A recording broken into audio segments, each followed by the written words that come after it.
പിതാവിൻ്റെയും പുത്രൻ്റെയും പരിശുദ്ധാത്മാവിൻ്റെയും നാമത്തിൽ ആമേൻ. എൻ്റെ പ്രിയപ്പെട്ടവരെ, ഇന്ന് ജൂലൈ മാസം 26-ാം തീയതി ഞായറാഴ്ച. അമ്മേ പരിശുദ്ധ അമ്മേ, അമ്മേ പരിശുദ്ധമേ, ദൈവമാതാവേ, കൃപാസനത്തിലൂടെ ഞങ്ങൾക്കും ഞങ്ങളുടെ ദേശത്തിനും അമ്മ മധ്യസ്ഥം തേടി തന്ന എല്ലാ അനുഗ്രഹങ്ങൾക്കും കൃപകൾക്കും ഞങ്ങളിപ്പോൾ ഹൃദയം നിറഞ്ഞ നന്ദി പറയുന്നു.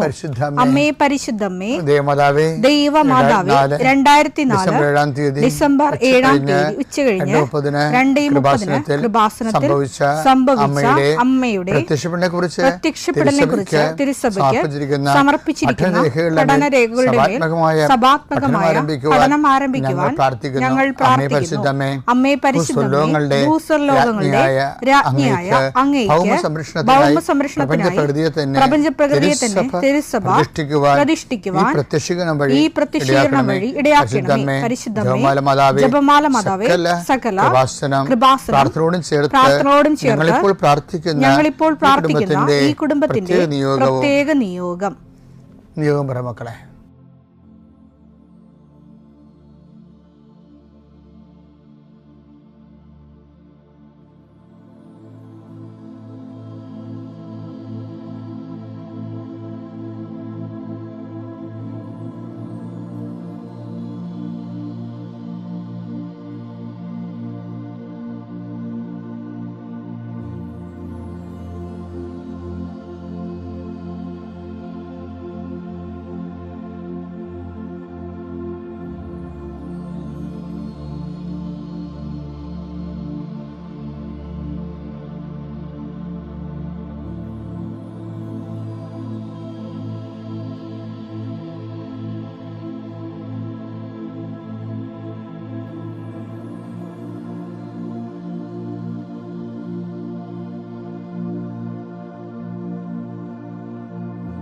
അമ്മയുടെ പ്രത്യക്ഷീകരണത്തിന്റെ ഈ അനുഗ്രഹവേളയിൽ ഞങ്ങൾക്ക് സാധിച്ചു തരുവാൻ കനിയണമേ. ആമേൻ. വിശ്വാസ പ്രമാണം. സർവശക്തനായ പിതാവും ആകാശത്തിന്റെയും ഭൂമിയുടെയും സൃഷ്ടാവുമായ ദൈവത്തിൽ ഞാൻ വിശ്വസിക്കുന്നു. അവിടുത്തെ ഏകപുത്രനും ഞങ്ങളുടെ കർത്താവുമായ ഈശോമിശിഹായിലും ഞാൻ വിശ്വസിക്കുന്നു. ഈ പുത്രൻ പരിശുദ്ധാത്മാവിനാൽ ഗർഭസ്ഥനായി കന്യകാമറിയത്തിൽ നിന്ന് പിറന്ന് പൊന്തിയോസ് പീലാത്തോസിന്റെ കാലത്ത് പീഡകൾ സഹിച്ച് കുരിശിൽ തറയ്ക്കപ്പെട്ട് മരിച്ച് അടക്കപ്പെട്ട് പാതാളങ്ങളിൽ ഇറങ്ങി മരിച്ചവരുടെ ഇടയിൽ നിന്ന് 3-ാം നാൾ ഉയർത്ത് സ്വർഗത്തിലേക്ക് എഴുന്നള്ളി സർവശക്തിയുള്ള പിതാവായ ദൈവത്തിന്റെ വലതുഭാഗത്തിരിക്കുന്നു. അവിടെ നിന്ന് ജീവിക്കുന്നവരെയും മരിച്ചവരെയും വിധിക്കുവാൻ വരുമെന്നും ഞാൻ വിശ്വസിക്കുന്നു. പരിശുദ്ധാത്മാവിലും ഞാൻ വിശ്വസിക്കുന്നു. വിശുദ്ധ കത്തോലിക്കാ സഭയിലും പുണ്യവാന്മാരുടെ ഐക്യത്തിലും പാപങ്ങളുടെ മോചനത്തിലും ശരീരത്തിന്റെ ഉയർപ്പിലും നിത്യമായ ജീവിതത്തിലും ഞാൻ വിശ്വസിക്കുന്നു. ആമേൻ. സ്വർഗ്ഗസ്ഥനായ ഞങ്ങളുടെ പിതാവേ, അങ്ങയുടെ നാമം പൂജിതമാകണമേ. അങ്ങയുടെ രാജ്യം വരണമേ. അങ്ങയുടെ തിരുമനസ് സ്വർഗത്തിലെ പോലെ ഭൂമിയിലും ആകണമേ. അന്നു വേണ്ടുന്ന ആഹാരം ഇന്ന് ഞങ്ങൾക്ക് തരണമേ. ഞങ്ങളോട് തെറ്റ് ചെയ്യുന്നവരോട് ഞങ്ങൾ ക്ഷമിക്കുന്നത് പോലെ ഞങ്ങളുടെ തെറ്റുകൾ ഞങ്ങളോടും ക്ഷമിക്കണമേ. ഞങ്ങളെ പ്രലോഭനത്തിൽ ഉൾപ്പെടുത്തരുതേ, തിന്മയിൽ ഞങ്ങൾ രക്ഷിക്കണമേ. ആമേൻ. നന്മ നിറഞ്ഞ മറിയമേ, സ്വസ്തി. കർത്താവ് അങ്ങയുടെ കൂടെ സ്ത്രീകളിൽ അങ്ങ് അനുഗ്രഹിക്കപ്പെട്ടവളാകുന്നു. അങ്ങയുടെ ഉദരത്തിൻ ഫലമായി ഈശോ അനുഗ്രഹിക്കപ്പെട്ടവനാകുന്നു.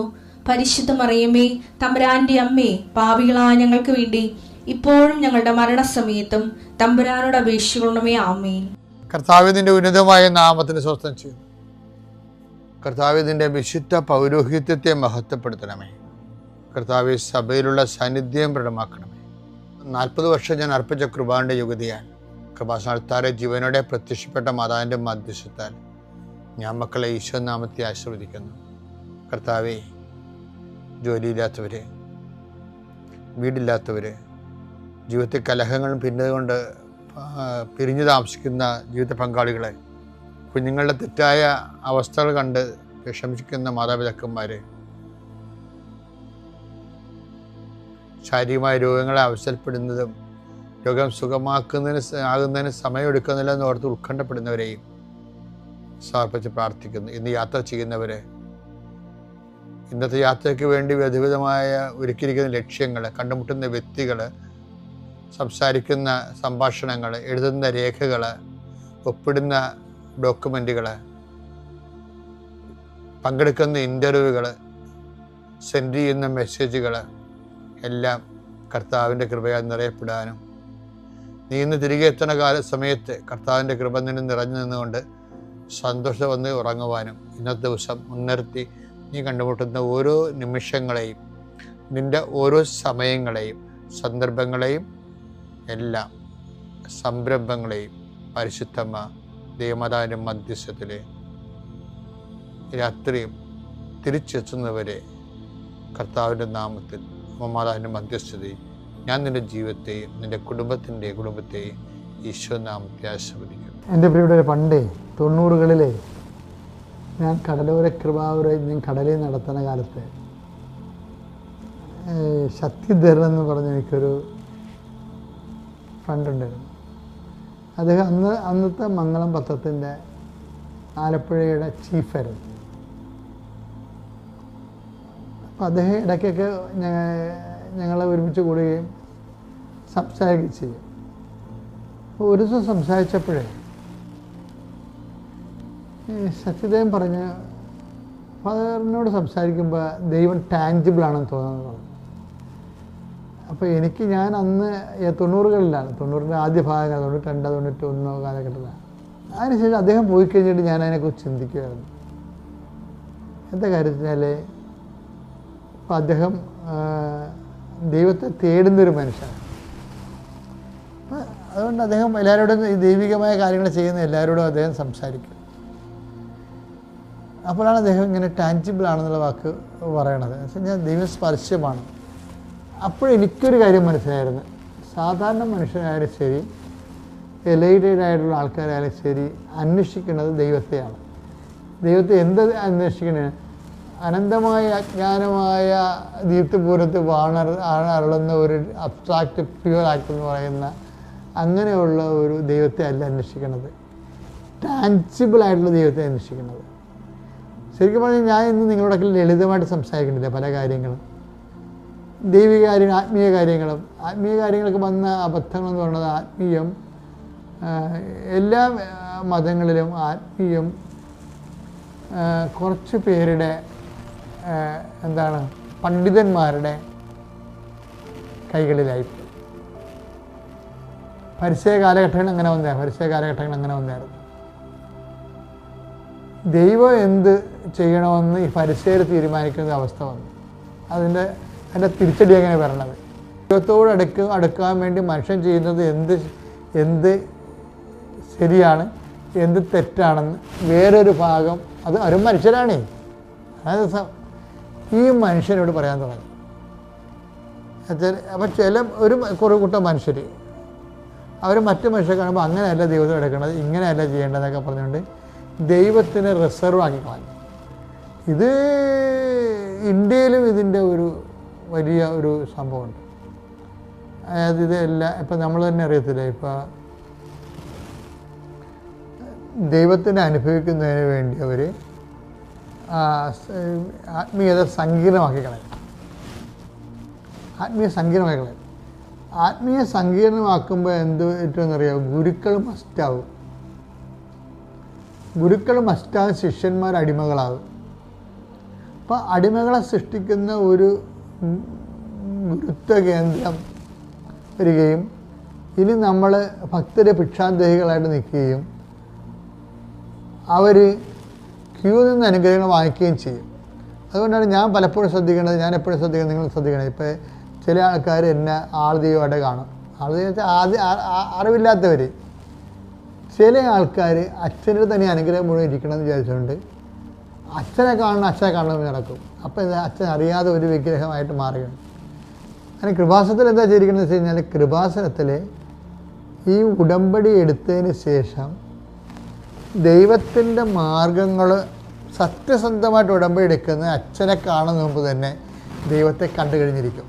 ഇനി ദൈവത്തെ കണ്ടു കഴിഞ്ഞവർ പിന്നെ അച്ഛനെ കാണത്തില്ല. ഇതുമാത്രം ആൾക്കാരാണ്. ഞങ്ങൾക്ക് 6 കൊല്ലമായിട്ട് ഉടമ്പടി, 7 കൊല്ലം ഉടമ്പടി എടുക്കും. ഒരിക്കൽ പോലും എന്നെ കണ്ടില്ല. അവർ മാനേജർ വഹിക്കും, ഇപ്പം 7 കൊല്ലം ആയല്ലേ ഇപ്പം ഉടമ്പടി, അച്ഛനെ കാണണോ? വേണ്ട. എന്താ കാര്യം? അങ്ങനെ വേണ്ടെന്ന് പറയാൻ കാര്യം, അവരുടെ ഉടമ്പടിയിൽ കറക്റ്റായിട്ട് ദൈവമായിട്ട് കമ്മ്യൂണിക്കബിളാണ്. അതാണ് എൻ്റെ വിഷയം. ഞാൻ അതിനെ ഉദ്ദേശിക്കണത് നിങ്ങൾ സ്വതന്ത്രരാകണം. എന്ന് വെച്ച് കഴിഞ്ഞാൽ ഒരാളിൻ്റെ അടുത്താണ് കൃപയുടെ ബാങ്കിങ് എന്നൊക്കെ പറഞ്ഞു കഴിഞ്ഞാൽ മറ്റുള്ളവരിങ്ങനെ ബാങ്കിൽ നമ്മൾ ലോൺ എടുക്കണ പോലെ ക്യൂ നിന്ന് ആത്മീയതയെ ഇങ്ങനെ, അത് ക്രിസ്തുവിൻ്റെ ആധ്യാത്മികത എന്ന് പറയുന്നത് നിങ്ങൾക്കറിയാമല്ലോ. പഴയ നിയമ കാലഘട്ടങ്ങളിൽ രാജാക്കന്മാർക്കും സൈന്യാധിപന്മാർക്കൊക്കെ ഗിദെയോനെ പോലുള്ള നീതിമാന്മാർക്കും ന്യായാധിപന്മാർക്കൊക്കെയാണ് പരിശുദ്ധാത്മാവ് കിട്ടുന്നത്.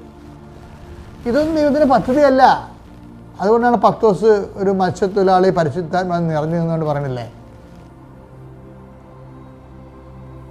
പരിശുദ്ധാത്മാവ് നിറഞ്ഞു നിന്നുകൊണ്ട് പത്രോസ് പറയുന്നത് എന്താണ്? അന്നാളുകളിൽ എൻ്റെ ആത്മാവിനെ ഞാൻ എല്ലാവർക്കും അയക്കുമെന്ന്.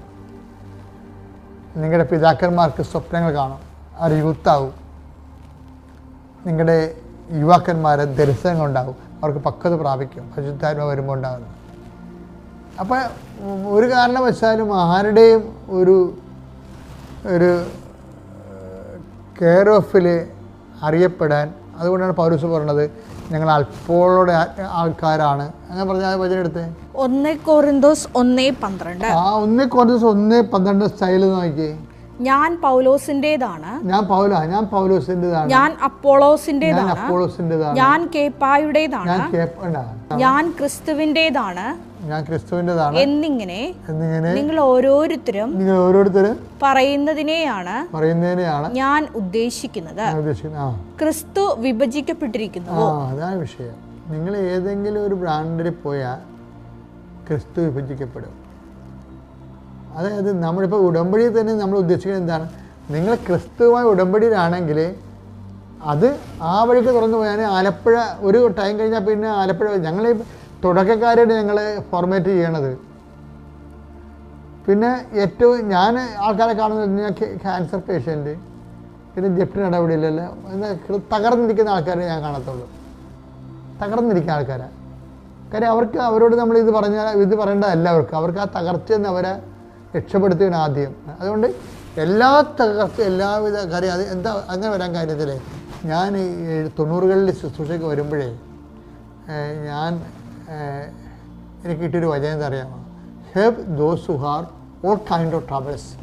വായിച്ചേ 2 കൊരിന്തോസ് 1:4.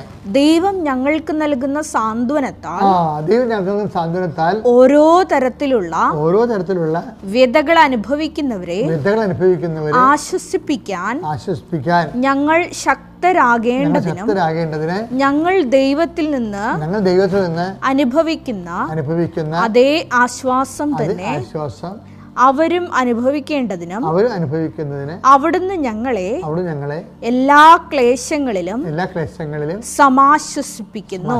അപ്പം ഞങ്ങൾ ദൈവത്തിൽ നിന്ന് ലഭിക്കുന്ന ആശ്വാസം അപ്പം ദൈവം ഉദ്ദേശിക്കുന്നുണ്ട്. ക്ലേശങ്ങളിരിക്കുന്നവരെ ആശ്വസിപ്പിക്കണമെന്ന് ദൈവം ഉദ്ദേശിക്കുന്നുണ്ട്. അതുകൊണ്ട് തന്നെ ആ ജോലിയാണ് കൃപാസനത്തിൽ നടക്കുന്നത്. ക്ലേശങ്ങൾ ഹെൽപ്പ് ചെയ്യണം.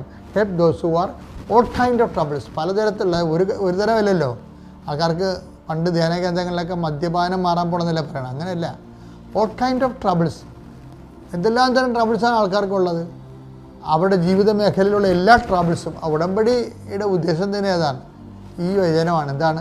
എല്ലാ തരത്തിലും ക്ലേശം അനുഭവിക്കുന്നവരെ പരിശുദ്ധ അമ്മ പ്രത്യക്ഷീകരണത്തിൻ്റെ സാക്ഷികളാക്കിക്കൊണ്ട് അവരെ ആശ്വസിപ്പിക്കുന്നുണ്ട്. അതിനെ ഫെസിലിറ്റേറ്റ് ചെയ്ത് കൊടുക്കുക, സൗകര്യപ്പെടുത്തി കൊടുക്കുക, അതിനെ ബോധവൽക്കരിക്കുക, അതിനുള്ള ക്ലാസ്സുകൾ കൊടുക്കുക, അതിനുവേണ്ട ചിട്ടയായ ആധ്യാത്മിക ജീവിതത്തിന് വേണ്ടി അവരെ ബൂസ്റ്റ് ചെയ്യുക. അതൊക്കെ കൃപാസനത്തിൻ്റെ ശുശ്രൂഷ എന്ന് പറയണത്. അപ്പോൾ ഇതിൻ്റെ കൂട്ടുവേലക്കാരാകാൻ ആഗ്രഹിക്കുന്നവർ, ദൈവവിളിയോടുകൂടി ഇതിൽ ശുശ്രൂഷിക്കാൻ ആഗ്രഹിക്കുന്നവർക്കുണ്ടെങ്കിൽ തീർച്ചയായിട്ടും അച്ഛനെ കോൺടാക്റ്റ് ചെയ്യാം. അത് തീർച്ചയായിട്ടും നിങ്ങൾക്ക് ആ ദൈവവിളി ഉണ്ടെന്നുണ്ടെങ്കിൽ അത് ഏത് രീതി പരിപോഷിപ്പിക്കപ്പെടാവുന്നതിനെക്കുറിച്ച് ഒരു കൗൺസിലൂടെ നമുക്കത് പരിഹരിക്കാൻ. അതായത് എനിക്ക് എപ്പോഴും ഇഷ്ടമെന്ന് പറയണത്, ആയിരക്കണക്കിന് പ്രേക്ഷിത ലോകം മുഴുവനും കൃപാസനത്തിനുണ്ട്. അവർ അച്ഛന്മാരെ സൃഷ്ടിച്ച് ചെയ്യുന്നതിനേക്കാൾ മനോഹരമായി വെയിലും മഴയും കണ്ട് ഷാപ്പിലും ബാറിലും വരെ പോയി കൃപാസനം പത്രം കൊടുക്കുന്നുണ്ട്. മനസ്സിലായി? അതെച്ചാൽ അതവരുടെ അങ്ങനെയുള്ള അച്ചിട്ട് അഭിഷേകമുള്ള ആൾക്കാരെയാണ് ഞാൻ കൂടുതലായിട്ട്. അപ്പോൾ ആ രീതിയിൽ പ്രവർത്തിക്കാൻ താല്പര്യമുള്ളവർ അച്ഛനെ കോൺടാക്റ്റ് ചെയ്യാവുന്നതാണ്. പിതാവിൻ്റെയും പുത്രൻ്റെയും പരിശുദ്ധാത്മാവിൻ്റെ നാമം.